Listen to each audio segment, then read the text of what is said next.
नमस्कार दोस्तों, जय श्री राधे कृष्णा।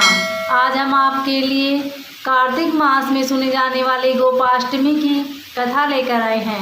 कथा सुनने के बाद आप हमारे चैनल को सब्सक्राइब करें, बेल आइकन को प्रेस करें ताकि हमारी वीडियो की नोटिफिकेशन सबसे पहले आप तक पहुंचे। वीडियो को लाइक और शेयर जरूर करें।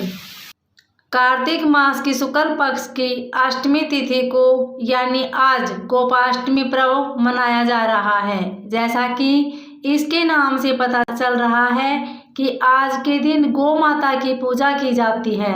मान्यता है कि गाय की पूजा करने से 33 करोड़ देवी देवताओं का आशीर्वाद मिलता है, जिससे घर में सुख समृद्धि और खुशहाली आती है। कथाओं में जानकारी मिलती है कि इस दिन भगवान श्री कृष्ण ने पहली बार गायों को चराना आरंभ किया था। इसी उपलक्ष्य में गोपाष्टमी का पर्व मनाया जाता है। आइए जानते हैं गोपाष्टमी की कथा। और जिस समय भगवान श्री कृष्ण ने गायों को चराया था उस समय उनकी उम्र क्या थी। गोपाष्टमी पूजन की विधि। बछड़े सहित गाय का पूजन करने का विधान है। इस दिन प्रातःकाल उठकर नित्य कर्म से निर्वृत्त होकर स्नान करते हैं। प्रातःकाल ही गौओं और उनके बछड़ों को भी स्नान कराया जाता है। गौ माता के अंगों में मेहंदी, रोली, हल्दी आदि के थापे लगाए जाते हैं। गायों को सजाया जाता है। प्रातःकाल ही धूप, दीप, पुष्प, अक्षत, रोली, गुड़, जलेबी, वस्त्र और जल से गौ माता की पूजा की जाती है और आरती उतारी जाती है। पूजन के बाद गोग्रास निकाला जाता है। गौ माता की परिक्रमा की जाती है। परिक्रमा के बाद गौओं के साथ कुछ दूर तक चला जाता है। गोअष्टमी की कथा। भगवान ने जब छठे वर्ष की आयु में प्रवेश किया तब एक दिन भगवान माता यशोदा से बोले, मैया अब हम बड़े हो गए हैं। मैया यशोदा बोली, अच्छा लल्ला, अब तुम बड़े हो गए हो तो बताओ अब क्या करें। भगवान ने कहा, अब हम बछड़े चराने नहीं जाएंगे, अब हम गाय चराने जाएंगे। मैया ने कहा, ठीक है बाबा, बाबा से पूछ लेना। मैया के इतना कहते ही झट से भगवान नंद बाबा से पूछने पहुंच गए। बाबा ने कहा, लाला अभी तुम बहुत छोटे हो, अभी तुम बछड़े ही चराओ।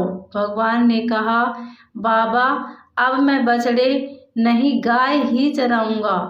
जब भगवान नहीं माने तब बाबा बोले, ठीक है लाल, तुम पंडित जी को बुला लाओ, वह गो चारण का मुहूर्त देखकर बता देंगे।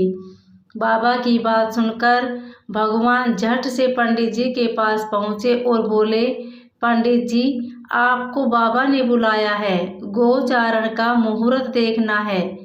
आप आज ही का मुहूर्त बता देना, मैं आपको बहुत सारा माखन दूंगा। पंडित जी नंद बाबा के पास पहुँचे और बार बार पंचांग देखकर गणना करने लगी।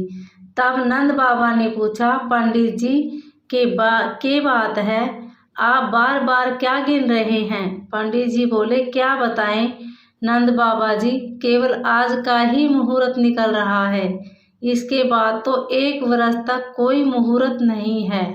पंडित जी की बात सुनकर नंद बाबा ने भगवान को गोचारण की स्वीकृति दे दी। भगवान जो समय कोई कार्य करे वही शुभ मुहूर्त बन जाता है। उसी दिन भगवान ने गोचारण आरंभ किया और वह शुभ तिथि कार्तिक मास में शुक्ल पक्ष अष्टमी है। भगवान के गोचारण आरंभ करने के कारण यह तिथि गोपाष्टमी कहलाई।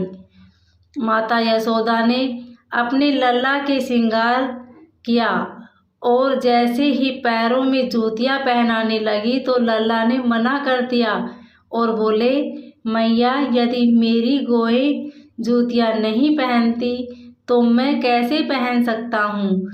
यदि पहना सकती हो तो उन सभी को भी जूतियां पहना दो।